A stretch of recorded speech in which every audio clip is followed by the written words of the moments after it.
중요하고 소중한 것들이 이 땅에 굉장히 많이 있죠. 그런데 그 중에서 우리 믿음의 부모들이 가장 시급하고 또 우선시해야 될 것이 있다면 하나님께서 선물로 주신 우리의 자녀들을 올바르게 양육하는 것이라고 저는 말씀을 드리고 싶습니다. 그 자녀들을 하나님 나라의 백성으로 키워가는 것, 그리고 하나님 나라의 일꾼으로 양육해 나아가는 것, 우리 부모님들의 사명인 줄로 믿으시기를 바랍니다. 자, 그런데 우리의 고민이 있습니다. 이 자녀들을 믿음으로 양육하는 일이 이렇게 좀 쉽지가 않은 것 같아요. 특히 요즘 아이들이 부모님의 말을 그렇게 귀담아서 듣는 것 같지가 않습니다. 그래도 과거에는 큰 소리 치면 됐거든요. 아버지의 권위가 가정에서 통하는 시기가 있었고, 또 가정에서 어머니의 잔소리가 먹히던 시절이 있었습니다.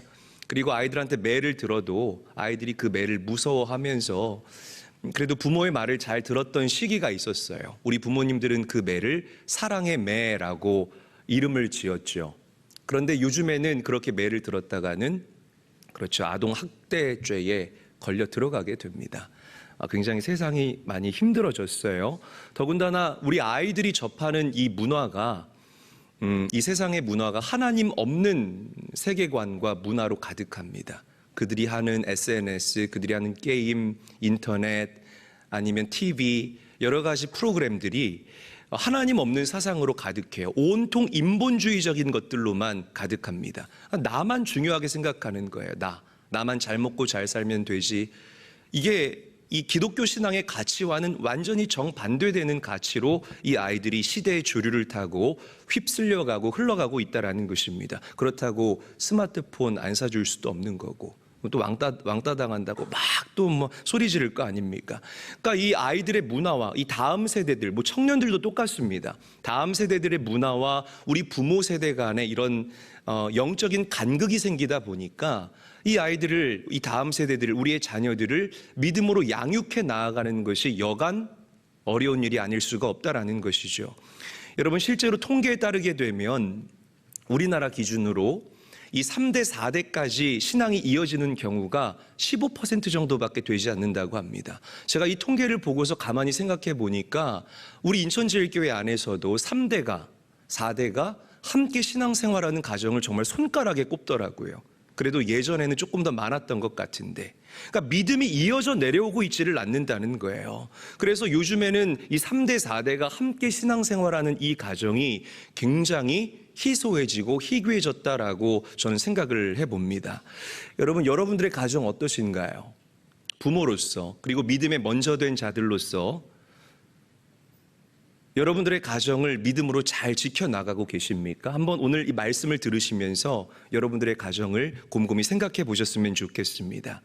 이 사사 시대를 한번 우리가 묵상해 봤으면 좋겠어요. 사사기 시대를 성경은 실패 시대라고 이야기를 합니다. 이스라엘 공동체가 하나님께서 약속하신 뉴 시즌, 새로운 그 가나안의 시즌으로 들어가서 그들이 하나님께서 약속하신 풍요와 번영만을 누리는 것이 아니라는 거예요. 풍요와 번영을 잠깐 누리기는 했지만 주변 이웃 나라들에게 날마다 침략당하고 괴롭힘을 당하고 조롱당하고 빼앗기는 삶을 살았다는 거죠. 그 이유를 사사기는 이렇게 이야기를 하고 있습니다. 자, 사사기 2장 10절 말씀 한 목소리로 읽어보도록 하죠. 크게 읽습니다. 시작. 그 세대의 사람도 다 그 조상들에게로 돌아갔고 그 후에 일어난 다른 세대는 여호와를 알지 못하며 여호와께서 이스라엘을 위하여 행하신 일도 알지 못하였더라. 자, 빨간 글씨로 마크해둔 부분만 다시 한번 읽어보죠. 시작. 그 후에 일어난 다른 세대. 여러분, 그 후에 일어난 다른 세대라는 이 단어는, 이 표현은 여호수아와 함께 가나안을 정복했던 세대가 아닙니다. 그 부모 세대 밑에서 태어난 그 다음 세컨 제너레이션들을 얘기를 하는 거예요. 근데 문제는 이 다음 세대들이요, 하나님을 알지 못했다는 거예요. 하나님을 어떻게 했다고요? 그렇지, 알지 못했다는 것입니다. 하나님께서 행하시는 놀라운 기적을, 홍해가 갈라지고 광야 40년 동안 구름 기둥과 불 기둥으로 만나와 메추라기로 그들을 먹이셨던 하나님, 요단강을 가르시고 여리고성을 무너뜨리고 가나안의 7왕들을 추풍 낙엽처럼 쓰러뜨리신 그 하나님의 놀라운 일들을 듣기는 들었지만 그것이 그냥 남의 이야기에 불과했다라는 거예요. 그들이 직접 하나님을 만나거나 하나님을 경험했던 그 하나님과의 접촉점이 전무했던 그런 세대들이었다라는 것입니다. 그렇게 하나님을 나의 하나님으로 고백하는 믿음이 없었던 이 다음 세대들이 나라와 민족을 치리해야 하는 그 시즌이 찾아오게 되었을 때에 결국에 이스라엘이 크게 흔들리고 요동하게 된다라는 거죠. 가나안의 문화와 섞이면서 그들의 신앙이 변질되어져 가기 시작했습니다. 결국에는 내리막길로 곤두박질 치면서 끝도 없이 내려가고 끝도 없이 떨어지기 시작했다라는 거예요. 가정에서 신앙 전승에 실패하게 되니까요, 결국에는 그 무너진 가정들이 모여서 국가의 위기까지 확산되어지고 전염되어지는 안타까운 일들이 일어나게 됐다라는 것입니다. 경각심을 가지고 들어야 돼요. 여러분, 이런 실패 이야기가 점점점 누구의 이야기가 되어가는 줄 아십니까? 우리의 이야기가 되어져 가고 있어요. 20년 전까지만 해도 이 교회 안에는요, 아이들로 북적북적 거렸습니다. 눈을 씻고 찾아봐도 아이들이 어디 있는지 모르겠어요. 지금은 이 교회마다 교회 학교가 없어져 가고 사라져가는 교회들이 얼마나 그 수가 점점점 늘어나고 있는지 모르겠습니다. 이유가 뭘까요, 여러분? 출산율이 떨어졌기 때문에도 맞겠지만 그것보다 우리 부모 세대의 영적인 세계관과 우리 다음 세대, 이 자녀 세대 가운데 영적인 세계관이 너무나 다르기 때문에 그래요. 왜 예배를 해야 되는지 몰라요. 그냥 부모만 따라서 교회 다니는 겁니다. 그러다가 이 아이가 머리가 커지고요, 내 스스로 결정할 그 나이가 되면 그냥 뒤도 안 돌아보고 교회를 떠나게 되는 안타까운 일들이 일어나게 된다라는 것이죠. 왜? 가정에서 가르치지를 않기 때문에 그런 겁니다. 굉장히 여러분 경각심을 가지고 들어야 돼요. 우리 부모님 세대들은 예배를 소중히 여겼어요. 하나님 앞에 달려나오는 일, 일주일에 1시간 내가 영적으로 충전해서 그 충전된 영적인 에너지를 가지고 일주일을 돌파해내고 살아가고 풀어내는 그 일들을 기쁨으로 여겼습니다. 할렐루야. 교회가 어려움이 찾아오면 온 성도들이 모여서 함께 교회를 위해서, 나라와 민족을 위해서 기도하는 일들이 교회마다 번번이 일어났다라는 거죠. 내 삶의 전부를 하나님께 드리는 것 굉장히 영광스럽게 생각하고 자랑스럽게 생각했다라는 겁니다. 그래서 한국교회를 축복한 거예요. 그래서 여러분들의 가정을, 부모 세대의 가정을 하나님께서 놀랍게 축복하신 줄로 믿으시기를 바랍니다. 기복적인 메시지가 아니라 팩트라는 거예요. 여러분들의 가난이 끊어지게 되는 놀라운 역사가 일어났고요, 질병의 저주가 끊어지는 놀라운 역사가 일어났고요. 아멘. 일어났다 이 말입니다. 그런데 지금은 이런 영적인 미담을 우리가 들을 수가 없다라는 거죠. 간증을 해도 나의 이야기만, 우리 가정에 역사하신 하나님의 이야기는 우리가 들을 수가 없어요. 우리의 다음 세대들이 이 사사기에 기록되어져 있는, 그야말로 그 후에 일어난 다른 세대가 되어져 가고 있는 안타까운 현실입니다.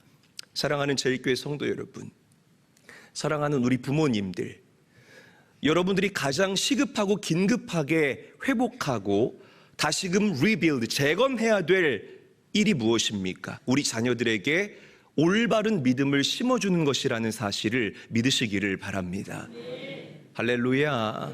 하나님이 누구인지, 우리가 받은 이 구원의 가치가 얼마나 존귀하고 얼마나 소중한 것인지, 내가 어렵고 힘들 때에 어떻게 그 어렵고 힘든 그 삶의 위기를, 삶의 수없이 산재해 있는 그 많은 여리고성들을 우리가 어떻게 말씀과 기도로 무너뜨려야 하며 돌파해 나아가야 하는지 우리 자녀들에게 가르칠 수 있어야 돼요. 영원한 생명의 문제에 대해서 여러분들이 가르칠 수 있어야 된다고요. 사랑하는 제일교회 성도 여러분, 여러분들의 자녀들 믿음으로 잘 양육하셔서 우리 자녀 세대의 사사시대와 같은 그런 비극적이고 안타까운 일들이 일어나지 않게 되기를 예수님의 이름으로 간절히 축원합니다. 자, 오늘 본문은 사도 바울이 에베소 교회에 보낸 편지예요. 바울은 이 편지에서 가정생활의 원리에 대해서 이야기를 하고 있습니다. 그러면서 부모들에게 자녀를 양육할 때 필요한 것 2가지에 대해서 이야기를 하고 있어요. 자, 먼저 부모는 자녀를 양육할 때 자녀를 노엽게 하지 말아야 한다라고 이야기를 합니다. 한번 저를 따라합니다. 자녀를 노엽게 하지 말아야 합니다. 왜 이렇게 목소리가 점점점 작아져요, 여러분? 다시 한번 크게 저를 따라할게요. 자녀를 노엽게 하지 말아야 합니다. 자녀를 노엽게 하지 말라라는 말은 쉽게 말해서 화나게 하지 말라라는 겁니다. 그러니까 이 부모가 쉽게 범하는 실수 중에 하나가 뭐냐면 자녀를 가르치고 양육한다고 하면서 이 자녀의 감정을 상하게 만드는 것, 그리고 그 마음에 씻을 수 없는 상처를 주는 것, 이게 부모님들이 공통적으로 행하는 저를 포함한 대표적인 실수라고 저는 얘기를 하고 싶습니다. 이 자녀 교육에 있어서 가장 큰 장애물이 무엇인 줄 아세요? 부모의 무례함이에요. 명심하시고 또 명심하셔야 됩니다. 사실 이렇게 얘기하면 이렇게 반문하는 성도들이 있어요. 목사님, 내 새끼인데 어때요? 아니, 목사님이 내 자녀 키우는데 뭐 옷을 한 벌 사줬어요. 밥을 한 끼를 사줬어요. 내가 알아서 키울 거예요. 내비두세요.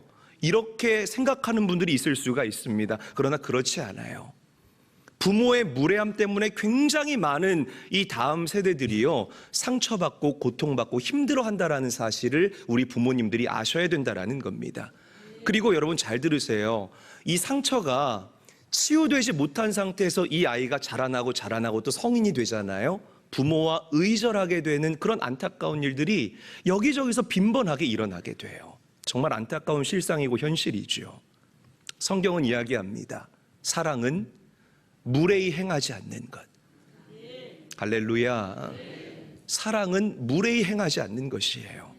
사랑할수록 오히려 더 예의를 지키면서 살아갈 수 있는 부모와 자식 간의 관계가 되시기를 바라고, 부부와 부부 간의 관계가 되시기를 예수님의 이름으로 간절히 축원합니다. 무례함 때문에 가족 간에도 이 사랑이 깨지는 일들이 얼마나 많은지 몰라요. 특히 부부 간에. 제가 목사님 가정하고 여행을 갔는데 어떤 목사님이 사모님 엉덩이를 발로 뻥 차는 거예요. 깜짝 놀랐어요, 여러분.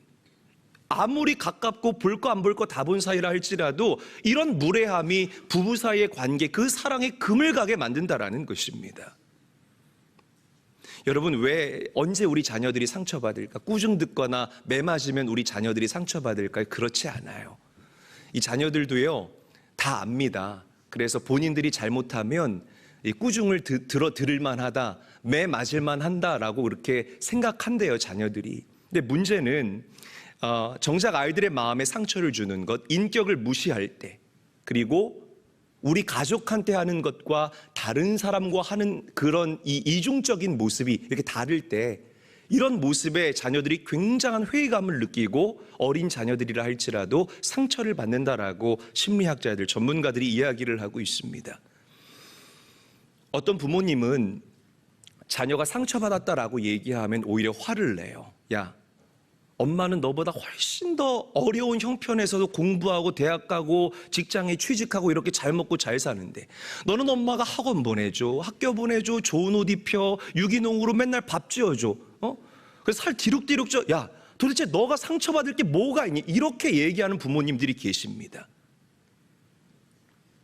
자녀가 어리다고 윽박지르거나 내가 바쁘고 피곤하고 힘들다고 해서 자녀들 손에다가 핸드폰 쥐어주고 너 저기 가서 핸드폰 보고 있어. 엄마 좀 쉴래? 자녀들을 방치하는 일들. 오늘 여러분들 부모님들의 모습에서 떠나가야 할 모습이라고 저는 분명하게 말씀드리고 싶습니다. 아멘.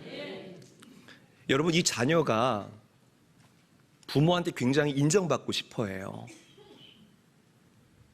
그럴 때 이 자녀들을 잘 받아줄 수 있는 부모가 되시기를 바라요. 할렐루야. 이 자녀가 부모에게 인정받고 싶어 하는 마음은 어떻게 보면 나 상처받았어요 라고 여러분들의 마음문을 노크하는 자녀들의 용기 있는 노크일 수도 있다라고 저는 생각을 합니다. 피곤하다고 방치하고 어리다고 윽박지르면 이 부모가 받아주지 않잖아요. 마귀가 여러분들의 자녀들을 찾아와서 친구하자고 합니다. 그리고 그 마음 가운데 있는 쓴뿌리들을 점점점 키워요. 죽이고 싶은 마음, 떠나고 싶은 마음, 죽고 싶은 마음. 그런 좋지 않은 것들이 열매가 되어서 수확되어지게 만든다라는 것입니다. 그리고 이렇게 인격이 병든 다음 세대들이 그 병든 인격을 가지고 자라나게 되면 가정생활을 온전하게 할 리가 만무하죠. 병든 가정, 사회적인 무리를 일으키는 사람들로 자라나게 된다라는 거예요. 그래서 본문은 얘기합니다. 자녀를 노엽게 하지 말라. 아멘. 한번 저를 따라합니다. 자녀를 노엽게 하지 말라. 여러분, 우리가 자녀를 양육할 때 필요하다면 자녀를 꾸짖을 수 있고 또 필요하다면 매를 들어서 여러분들의 자녀를 훈계할 수 있습니다. 그러나 이 자녀의 인격을 무시하는 그런 부모가 되지 않게 되기를 바라고 소망합니다. 왜? 자녀들도 하나님의 형상을 따라 지음받은 하나님의 자녀예요. 여러분들의 삶 가운데 하나님의 원대한 계획이 있는 것처럼 우리 자녀들의 삶 가운데도 하나님의 놀라운 계획이 동일하게 주어졌다라는 사실을 인정하시기를 바랍니다. 할렐루야. 오늘 이 말씀을 가슴에 깊게 새길 수 있는 사랑하는 제일교회 성도님들이 되시기를 바랍니다. 자, 두 번째로 우리는 주의 교훈과 훈계로 자녀들을 양육할 수 있어야 됩니다. 한번 저를 크게 따라합니다. 주의 교훈과 훈계로 양육하라. 여기서 훈계라는 말은 헬라어로 누데시아라고 읽고 발음을 합니다. 훈련이라는 뜻을 가지고 있어요. 그러니까 이 부모의 가르침은 자녀들을 트레이닝시키는, 훈련시키는 아주 놀라운 훈련이다라고 성경은 이야기를 하고 있다라는 거죠. 여러분들 자녀들에게 말씀을 가르치고 같이 가정 예배를 드릴 때 부모들이 마음에 안 들 수가 있습니다. 저 충분히 이해합니다. 돌 하르방에다가 대고 얘기하는 것 같아요. 말씀이 안 들어가는 것 같아요. 그런데 그렇지 않아요. 정말 내가 수만 개의 이 말씀의 씨앗을 여러분들 자녀들의 마음 가운데 파종한다 할지라도 그 1만 가지의 열매를 다 맺지 못하고 단 하나의 말씀의 열매를 맺는다 할지라도 그 하나 때문에 우리가 수천 개, 수만 개의 말씀의 씨앗을 자녀들의 가슴에 뿌려줄 수 있어야 된다는 겁니다. 할렐루야. 부모가 내 자녀를 사랑하는데 말씀으로 내 자녀를 양육하지 않는다. 둘 중에 하나입니다. 1번 부모가 자녀를 사랑하지 않거나 2번 영적인 세계의 참맛을 아직 경험해 보지 못한 사람이라고 저는 단언하고 싶습니다. 여러분들의 자녀를 진짜 사랑한다면 어렸을 때부터 여러분들의 자녀를, 청년이 되어서도 마찬가지예요. 하나님의 말씀으로 훈련시킬 수 있게 되시는 깨어있는 부모님들이 다 되시기를 주의 이름으로 간절히 축원합니다. 간절히 축원합니다. 하나님의 말씀에 순종할 수 있게, 부모의 말씀에 순종할 수 있게, 그리고 요즘 굉장히 많은 다음 세대들이 사람됨에 대한 가치를 잃어버리고 살아가는데 사람됨이 무엇인지, 예의와 예절이 무엇인지, 왜 우리가 뭘 하나 받으면 고맙습니다라고 감사의 인사를 표해야 되는지 예의와 예절도 같이 가르칠 수 있게 되시는 부모님들이 되시기를 바라요. 저희 할머니와 할아버지가 어렸을 때 저한테 하셨던 말씀이 있어요. 사람이 인사만 잘해도 굶는 일은 없다. 저는 이 말에 공감해요, 여러분. 할렐루야. 그리스도인이면 교회에서만 아멘 하지 마시고요. 여러분들에게 작은 것 하나 나눠주신 그 분들에게 감사의 예를 표할 수 있는 깨어있는 성도님들이 다 되시기를 주의 이름으로 간절히 축원합니다. 그래야 자녀들이 인정받아요. 그래야 자녀들이 리더로서 이 땅을 살아갈 수 있고요. 그래야 하나님의 복음이 이 땅에서 빛을 발할 수가 있다고요. 복음이 진짜 우리의 삶 가운데서 빛을 발휘하는 순간은 우리 안에 예수님을 닮은 온유함이 묻어날 때이다라고 저는 그렇게 생각합니다. 우리 부모님들이 자녀들에게 사서오경까지는 아니지만 이 성경에 기록되어져 있는 그리스도인다움에 대해서 얼마든지 가르칠 수 있음을 믿으시기를 바랍니다. 할렐루야. 얼마든지 가르칠 수 있다라는 거죠. 입으로만 아멘 하는 그리스도인이 아니라 예수님의 성품을 닮은 하나님의 자녀답게 예의와 범절을 가르칠 수 있기를 바라고, 큰 소리로 아멘. 인사하는 방법 가르칠 수 있게 되기를 바라고요. 정돈하는 방법 가르칠 수 있게 되시는 사랑하는 우리 부모님들이 될 수 있기를 주님의 이름으로 간절히 축원합니다. 마지막으로 우리 믿음의 부모는 자녀를 양육하는 일 가운데 최선을 다해야 돼요. 돈 많이 벌어서 좋은 것 먹이고 학원 많이 보내고 옷 머리끝부터 발끝까지 명품으로 두르면 그게 여러분 잘 키우는 줄 아십니까? 천만의 말씀이에요. 70 먹어서도 그렇게 자녀들 뒤치다꺼리 하면서 사실 거예요? 그게 아니라 어렸을 때 자녀들에게 고기를 잡아서 입에 넣어만 주는 부모님이 되시는 것이 아니라 고기 잡는 법을 처음부터 가르쳐 줄 수 있는 부모님들, 영적인 이 무기를 가지고 이 땅을 살아가는 삶이 얼마나 구별된 삶이고 얼마나 근본적으로 잘 살 수 있는 삶인지를 자녀들에게 가르칠 수 있는 부모님들이 되셔야 할 줄로 믿으시기를 바랍니다. 할렐루야. 어느 책에 나오는 글인데요, 미국의 명문 프린스턴 대학의 일대 총장입니다. 그리고 당시에 믿음의 가정으로 유명했고 이 미국 사회의 부흥운동을 주도했던 이 조나단 에드워드 목사님의 가정과, 그리고 뉴욕에서 술집을 했어요. 그래서 돈을 굉장히 많이 벌었어요. 돈을 정말 많이 벌었습니다. 막 이 돈이 너무 많아서 어떻게 할 줄을 모르는 그런 가정, 마커스 슐츠라는 가정이 있어요. 그런데 믿지 않았어요. 예수를 믿지 않는 불신앙의 가정입니다. 그런데 얼마나 돈을 많이 벌었으면 이 가정이 사회적인 유명한 그런 가정이 되었을까요?